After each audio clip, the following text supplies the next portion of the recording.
তোমাদের জন্য সুখবর। কেন্দ্র থেকে চালু হতে চলেছে আয়ুষ্মান ভারত কার্ড।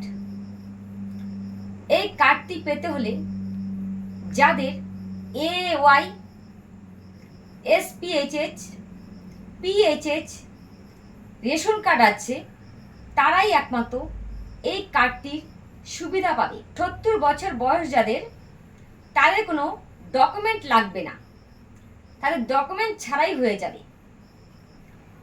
আর একটি কার্ড চালু হতে চলেছে রাজ্য থেকে, মুখ্যমন্ত্রী স্বাস্থ্য বীমা যোজনা।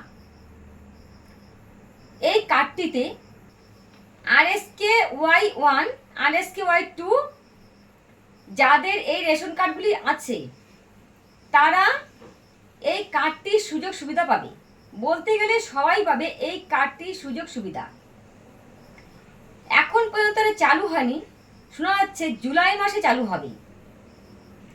যখন চালু হবে আশা কর্মীরা বাড়িতে এসে ফর্ম দিয়ে যাবে, ফিল আপ করে জমা দিতে হবে।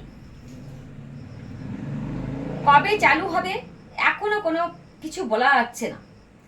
যেটুকু দেখা গেল সোশ্যাল মিডিয়ায় সেইটুকু আমি এখানে তুলে ধরলাম।